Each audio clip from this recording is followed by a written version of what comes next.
الحمد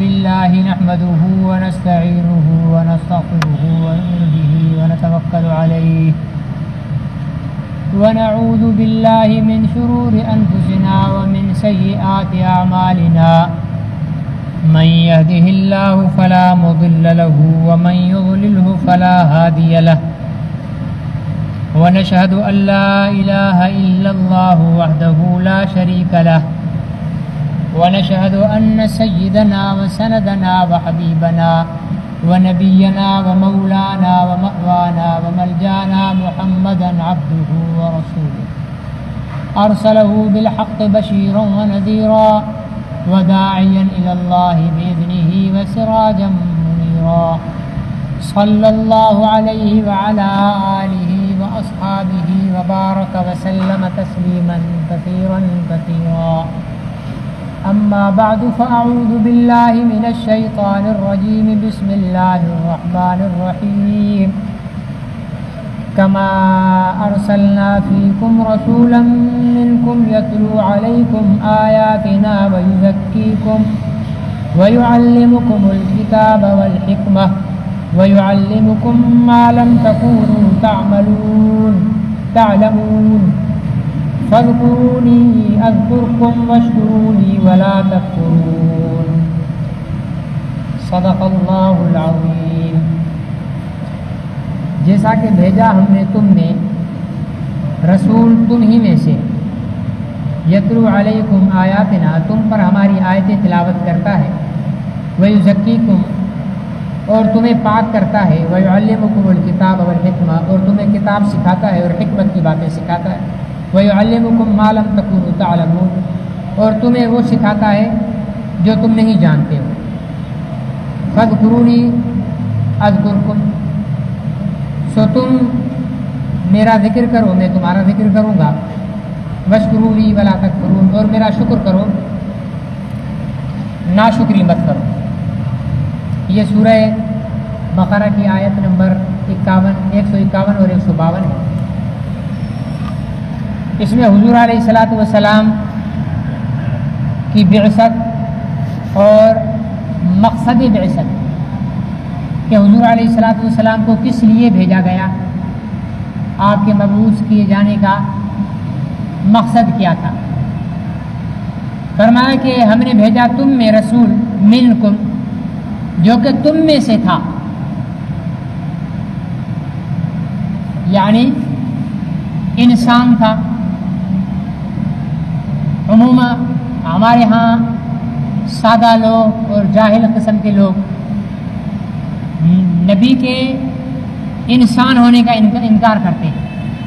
نبی انسان نہیں، حالانکہ اللہ تعالیٰ نے مخلوق میں سب سے افضل انسان کو بنایا ہے۔ جب انسان کو سب سے افضل بنایا ہے تو نبی بھی اسی مخلوق میں سے ہوگا جو سب سے افضل ہے۔ نوری مخلوق بھی انسان سے افضل نہیں ہے۔ یہ جتنے فرشتے ہیں نوری مخلوق ہے، یہ خادم ہے۔ اشرف المخلوقات انسان ہے، اس لیے اللہ تعالیٰ نے جتنے بھی نبی بھیجے ہیں انسانوں میں سے بھیجے ہیں۔ فرشتوں میں کوئی نبی نہیں آیا، جنات میں کوئی نبی نہیں آیا۔ اور پھر جتنے نبی بھیجے اللہ تعالیٰ نے سارے مرد بھیجے ہیں، کوئی عورت نبیہ نہیں ہے، عورتوں میں کوئی نبی نہیں ہے۔ کیوں کہ پھر انسانوں میں اللہ تعالیٰ نے عورت اور مرد میں عورت پر مرد کو فوقیت دی ہے، الرجال قوامون علی النساء، مرد کو عورت پر فوقیت دی ہے، فضیلت عورت پر مرد کو حاصل ہے، اس لیے اللہ تعالیٰ نے مرد۔ اچھا سوال یہ ہے کہ فرشتوں میں سے کیوں نہیں نبی بنایا؟ فرشتوں میں سے بنانا چاہیے تھا، نور ہے، فرشتے کیا ہیں؟ نور ہے، نور میں سے نبی ہونا چاہیے نا۔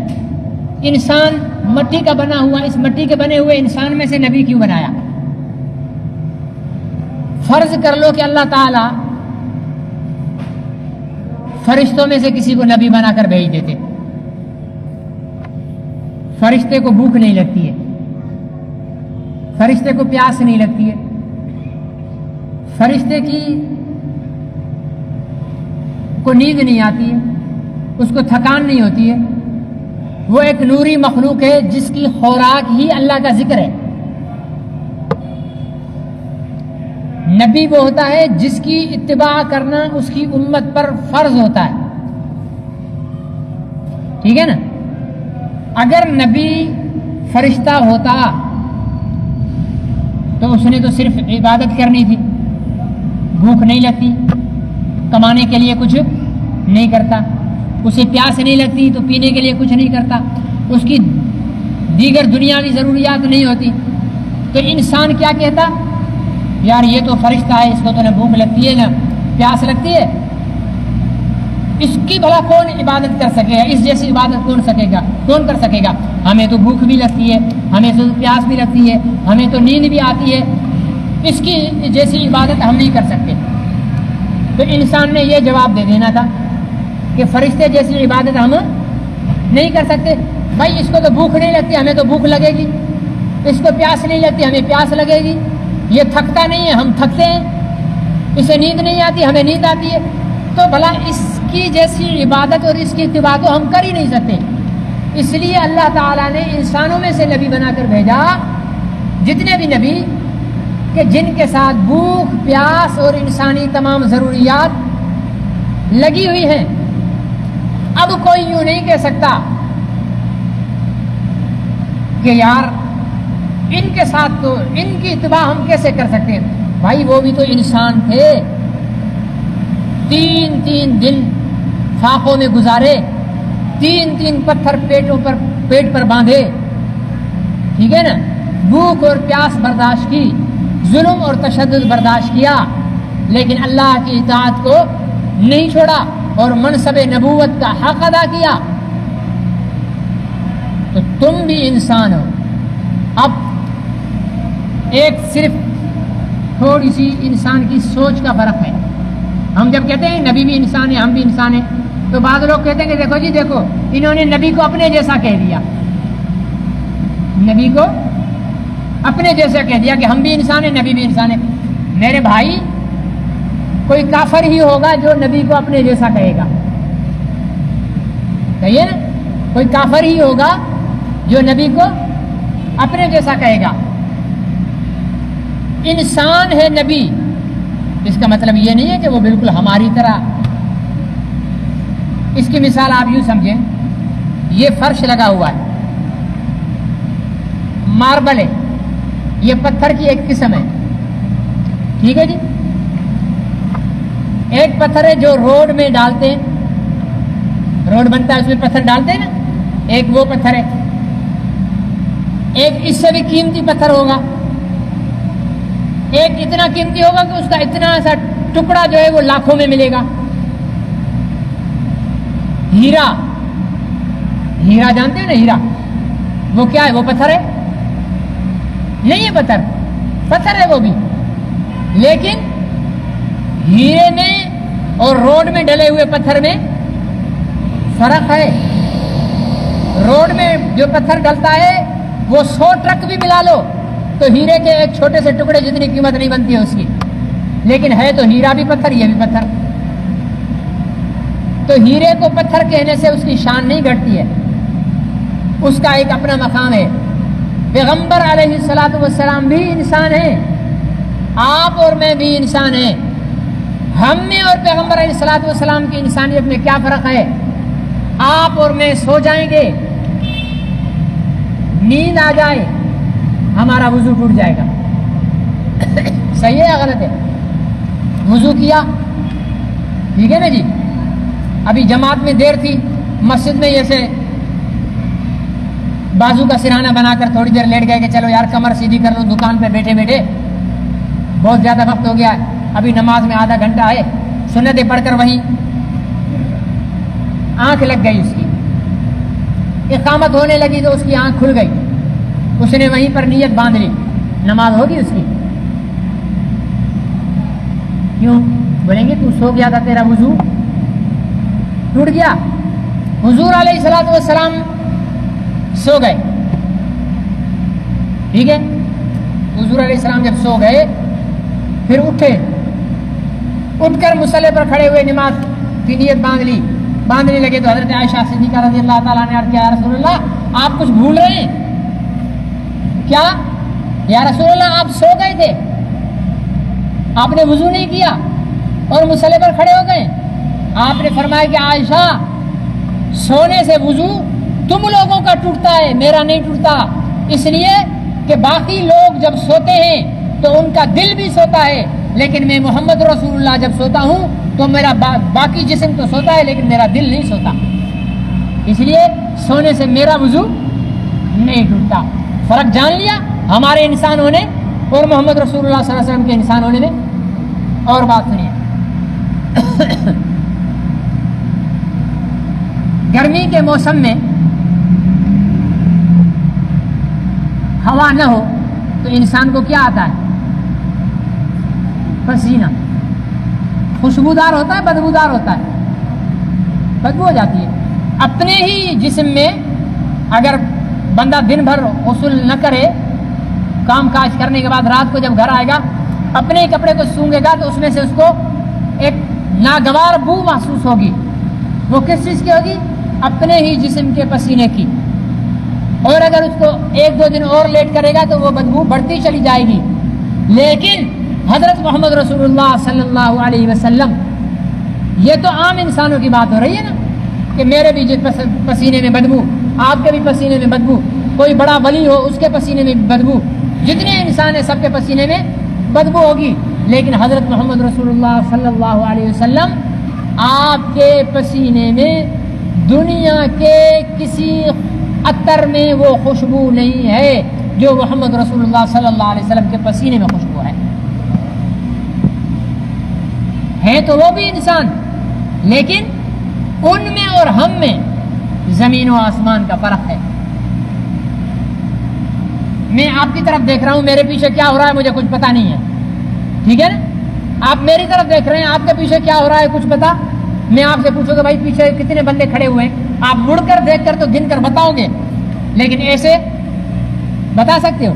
یار مجھ سے پوچھو گے مولوی صاحب آپ کے پیچھے کون کھڑا ہوا ہے، تو میں مڑ کر دیکھوں تو پھر تو بتا سکتا ہوں، لیکن ایسے نہیں بتا سکتا۔ حضور علیہ الصلوۃ والسلام، یہ ہر انسان کے لیے، لیکن میرے آقا کریم حضرت محمد رسول اللہ صلی اللہ علیہ وسلم کی خصوصیت تھی۔ آپ نے فرمایا تم لوگ کیا سمجھتے ہو صف میں جگہ خالی چھوڑتے ہو، مل مل کر کھڑے ہوا کرو، تم کیا سمجھتے ہو کہ میرا رخ قبلے کی طرف سے میں تمہیں نہیں دیکھ رہا ہوں؟ فرمایا میں آگے سے بھی اسی طرح دیکھتا ہوں، جس طرح پیچھے سے بھی اسی طرح دیکھتا ہوں جس طرح آگے سے دیکھتا ہوں۔ یہ فرق ہے حضرت محمد رسول اللہ صلی اللہ علیہ وسلم اور ہم میں۔ اس لیے یہ ذہن سے نکال دو کہ محمد رسول اللہ صلی اللہ علیہ وسلم کو اگر ہم انسان کہیں گے یا بشر کہیں گے تو آپ کی شان میں گھٹتائی ہو جائے گی، نہیں، محمد رسول اللہ صلی اللہ علیہ وسلم کو جب ہم انسان کہیں گے تو ہمارے رتبے میں اضافہ ہو جائے گا، ہمارے رتبے میں اضافہ ہو جائے گا۔ کیوں کہ حضور علیہ الصلوۃ والسلام انسانوں میں سے، قرآن کہتا ہے نا ہم نے رسول بھیجا منکم، تم میں سے رسول بھیجا۔ تم کون تھے؟ انسان تھے۔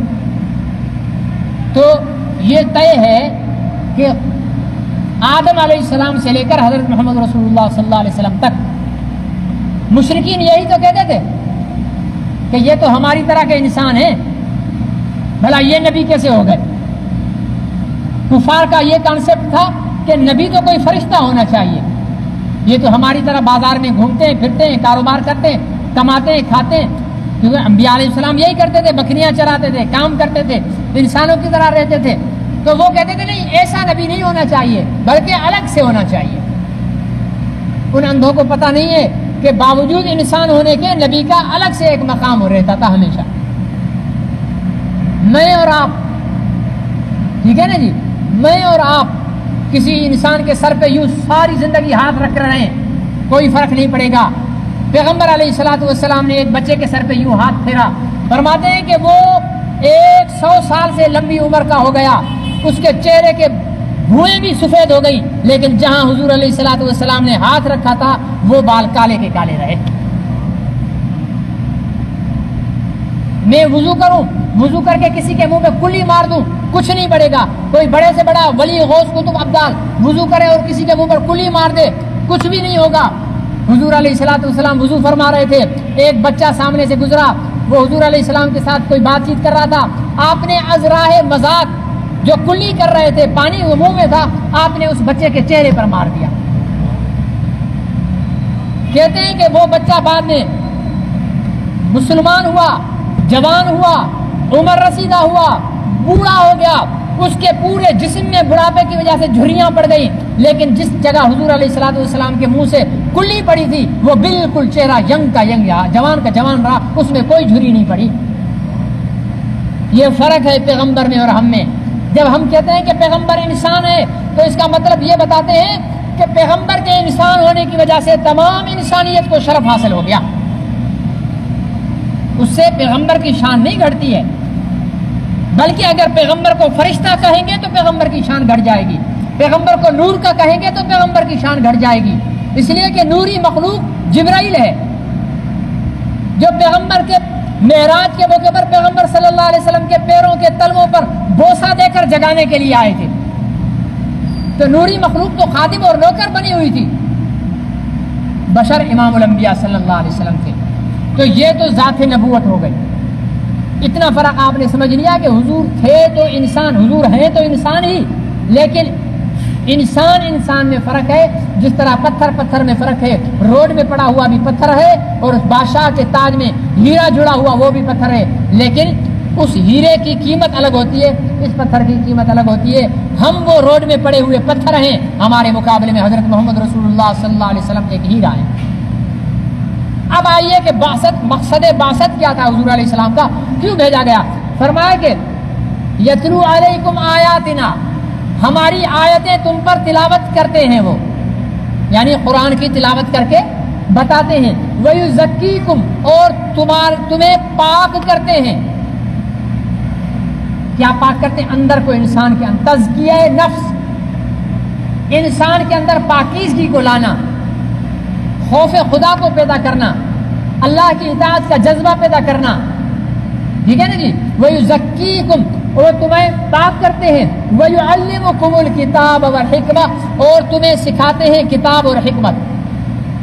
اب یہاں ایک مسئلہ سمجھ لیجیے گا، یہاں کیا فرمایا؟ وَيُعَلِّمُكُمُ الْكِتَابَ وَالْحِكْمَةَ، تمہیں سکھاتے ہیں کتاب والحکمہ، اور منکرین حدیث ہیں، ایک ٹولہ ہے، ایک تو غلام احمد قادیانی ہے جس نے نبوت کا دعویٰ کیا، ختم نبوت کا انکار کیا، ایک تھا غلام احمد پرویز جو حدیث کا منکر تھا، جو حدیث کا منکر تھا، وہ حدیث کو نہیں مانتا تھا، اس لیے وہ نماز کو بھی نہیں مانتا تھا۔ وہ کہتے تھے نماز قائم کرنے کا مطلب ہے کہ نظام اسلام نافذ کرو، باقی یہ جو تم نماز پڑھتے ہو یہ کوئی نماز نہیں ہے، کیونکہ وہ حدیث کو نہیں مانتا تھا اور نماز کی تمام تفصیلات احادیث کے اندر موجود ہیں۔ وہ کہتا تھا بس قرآن کے علاوہ کچھ نہیں۔ ہم کہتے ہیں کہ قرآن سمجھنے کے لیے حدیث کا سمجھنا، کیونکہ قرآن کس پہ نازل ہوا؟ حضرت محمد رسول اللہ صلی اللہ علیہ وسلم پر، اور حدیث کیا ہے؟ حضرت محمد رسول اللہ صلی اللہ علیہ وسلم کی زبان سے نکلی ہوئی باتیں حدیث ہے۔ اگر صرف قرآن کافی ہوتا تو اللہ تعالیٰ یوں فرماتے وَيُعَلِّمُكُمُ الْكِتَابَ، وہ تمہیں کتاب سکھاتے ہیں۔ آگے وَيُعَلِّمُكُمُ الْكِتَابَ وَالْحِكْمَةَ، وہ تمہیں کتاب بھی سکھاتے ہیں اور حکمت بھی سکھاتے ہیں۔ وہ حکمت کیا ہے؟ وہ حدیث ہے۔ دونوں چیزیں یہ بدبخت لوگ بکواس کرتے ہیں، پرویزی ٹولہ منکرین حدیث کا، یہاں بھی ہے، کنڈو آدم میں بھی پھرتے ہیں خبیث۔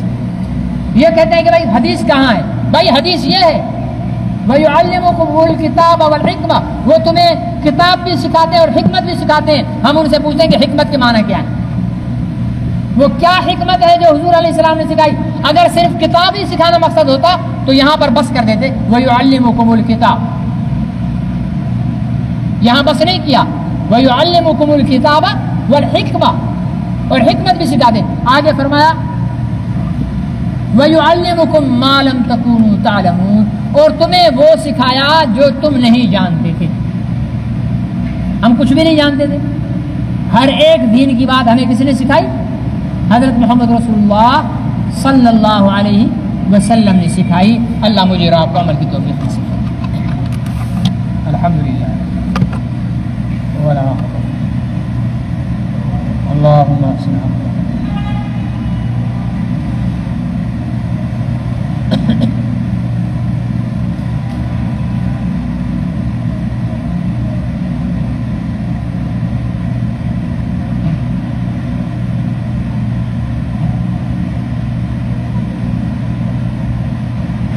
صلی اللہ